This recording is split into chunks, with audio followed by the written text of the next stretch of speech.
News, सच जरूरी है। नमस्कार, आप देख रहे हैं MNS न्यूज नेटवर्क की खास पेशकश देश की दिशा और दशा में आपका स्वागत है। मैं हूं आपके साथ सोनल। कहते हैं आंकड़े कभी झूठ नहीं बोलते। आपने सियासी बयानबाजी देखी होगी, बयानबाजी मैं भी करती हूँ, लेकिन आंकड़ों की नजर से देखें कि लोकप्रियता के पैमाने पर पॉलिटिक्स की स्टेज पर खड़ी है। 2024 में पीएम बनेंगे राहुल गांधी। कर्नाटक में कांग्रेस की जीत के बाद सिद्धारमैया का दावा। कर्नाटक विधानसभा चुनाव 2023 में भाजपा नेता और सीएम बसवराज बोम्मई द्वारा हार स्वीकार करने के बाद कांग्रेस में जश्न का माहौल है। पार्टी के दिग्गज नेता और पूर्व सीएम सिद्धारमैया ने इस जीत का क्रेडिट राहुल गांधी और मल्लिकार्जुन खड़गे को दिया। इसके साथ ही उन्होंने राहुल गांधी को लेकर बड़ा दावा करते हुए कहा कि राहुल गांधी 2024 के लोकसभा चुनाव में देश के प्रधानमंत्री बनेंगे। सिद्धारमैया ने कहा कि राहुल गांधी की भारत जोड़ो यात्रा की सफलता का नतीजा है कि आज कांग्रेस बड़े मार्जिन के साथ राज्य में वापसी कर रहे हैं। उन्होंने कहा कि राहुल गांधी के सामने भाजपा की मनी पावर की हार हुई। मीडिया से बात करते हुए कर्नाटक कांग्रेस के वरिष्ठ नेता सिद्धारमैया ने कहा कि यह नरेंद्र मोदी, अमित शाह और जेपी नड्डा के खिलाफ जनादेश है। पीएम मोदी 20 दफा कर्नाटक आए। अतीत में किसी भी प्रधानमंत्री ने इस प्रकार प्रचार नहीं किया, मगर राहुल गांधी और खड़गे सहित हर कांग्रेसी की मेहनत का नतीजा है कि उनकी चाल कामयाब नहीं हुई। कर्नाटक में जीत में गदगद सिद्धारमैया ने ट्वीट करते हुए लिखा कि यह एक धर्मनिरपेक्ष पार्टी की जीत है। कर्नाटक के लोग एक स्थिर सरकार चाहते थे जो वादे के मुताबिक काम करे और इसलिए कांग्रेस को जनादेश दिया है। कर्नाटक के परिणामों के बारे में बात करते हुए उन्होंने कहा कि यह लोकसभा चुनाव के लिए एक अहम कदम है।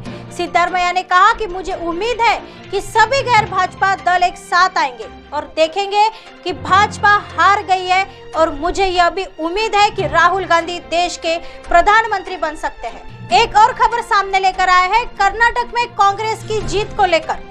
कर्नाटक में कांग्रेस की जीत से टीएमसी गदगद, कहा ममता बनर्जी का फॉर्मूला काम आया। कर्नाटक में भाजपा की शिकस्त और कांग्रेस की जीत से पूरे विपक्षी खेमे में जश्न मनाया जा रहा है। बंगाल की सत्ताधारी तृणमूल कांग्रेस टीएमसी ने कर्नाटक में कांग्रेस की जीत पर कहा कि इस परिणाम ने एक बार फिर साबित कर दिया है टीएमसी सुप्रीमो और बंगाल सीएम ममता बनर्जी का फॉर्मूला आगामी लोकसभा चुनाव में भाजपा को हराने में बेहद कारगर है।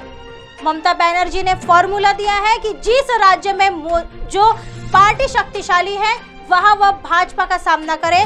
बता दें कि ममता बनर्जी 2024 के लोकसभा चुनाव को देखते हुए हाल में बिहार के सीएम नीतीश कुमार और डिप्टी सीएम तेजस्वी यादव के साथ साथ उत्तर प्रदेश में समाजसेवी पार्टी के अध्यक्ष अखिलेश यादव से मुलाकात की थी और भाजपा के खिलाफ एकजुट होकर लड़ाई का आह्वान किया था। बता दें कि ममता बनर्जी ने शुरू से ही किसी भी पार्टी, खासकर कांग्रेस के नेतृत्व वाले विपक्षी गठबंधन के गठन की खिलाफत की थी। इसके जगह उनका कहना है कि बाकी लोगों को राज्य में सबसे मजबूत सियासी दल का समर्थन करना चाहिए जो भाजपा से लड़ सकती है। टीएमसी प्रवक्ता कुणाल घोष ने कहा कि लोग प्रदेश भाजपा और दिल्ली के चेहरे को नकार दे रहे हैं। उसके बाद उन्होंने मांग करते हुए कहा कि जहां भी भाजपा विरोधी मजबूत हो उनके मुकाबले वैकल्पिक गठबंधन होना चाहिए। ममता बनर्जी के इस फॉर्मूले की प्रासंगिकता साबित हो रही है। और एक खबर सामने लेकर आई है जगदीश शेट्टार को लेकर। भाजपा छोड़ कांग्रेस में गए पूर्व सीएम जगदीश शेट्टार को मिली हार, उनके चेले ने दिए मात। कर्नाटक विधानसभा चुनाव से पहले भाजपा छोड़कर कांग्रेस में जाने वाले पूर्व सीएम जगदीश शेट्टार को चुनाव में हार मिली है। उन्हें भाजपा उम्मीदवार महेश टेंगई ने मात दी है। जगदीश शेट्टार वहां के प्रभावशाली लिंगायत समुदाय से संबंध रखते हैं। जगदीश शेट्टार हुबली धारवाड़ सेंट्रल सीट से चुनाव लड़ रहे थे। दरअसल इस चुनाव में भाजपा ने उन्हें टिकट नहीं दिया था। इसके बाद उन्होंने बागी होकर कांग्रेस ज्वाइन कर ली थी। इस सीट से वे पहले भाजपा के ही एमएलए थे। यही नहीं, शेट्टार भाजपा की सरकार में सीएम भी बने थे। बता दें कि जगदीश शेट्टार लिंगायत समुदाय के कद्दावर नेताओं में गिने जाते हैं। भाजपा नेता बीएस येदियुरप्पा के बाद लिंगायत समुदाय में शेट्टार की अच्छी पकड़ मानी जाती है। जगदीश शेट्टार को मात देने वाले भाजपा के महेश टेंगिनकई चुनाव प्रचार के दौरान अपने आप को शेट्टार का ही चेला बताते रहे हैं। यह सीट लिंगायत बहुल है और टेंगिन कई भी लिंगायत समुदाय से ही आते हैं। माना जाता है कि उनकी भी यहाँ काफी पकड़ है। खबर लिखे जाने तक जगदीश शेट्टार वोट के मामले में दूसरे स्थान पर थे। निर्वाचन आयोग के आंकड़ों के मुताबिक इस सीट से चुनाव जीतने वाले उनके शिष्य महेश को कुल 64,910 वोट प्राप्त हुए हैं, जो कुल वोट का 66.9% है। वहीं कांग्रेस नेता जगदीश शेट्टार को 29,340 वोट ही मिल सके हैं। बता दें कि इस सीट पर कुल 16 प्रत्याशी मैदान में थे, जिनमें से 6 लोगों ने निर्दलीय चुनाव लड़ा था। शेट्टार लगातार 6 बार से एमएलए रहे हैं और इस सीट से 3 दफा जीत चुके हैं। बता दें कि कर्नाटक कांग्रेस इकाई के प्रमुख डीके शिवकुमार को कनकपुरा सीट से शानदार जीत मिली है। उन्होंने अपने विरोधी उम्मीदवार को 1.5 लाख से अधिक वोटों से पटकनी दी है। उनकी सरकार निरंतर 8वीं जीत है।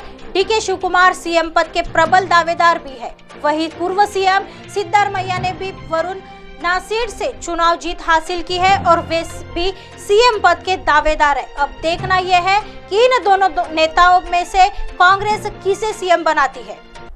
ऐसे ही राजनीति से जुड़ी हुई खबरों से आपको रूबरू कराएंगे। तब तक बने रहिए एमएनएस न्यूज के साथ। नमस्कार।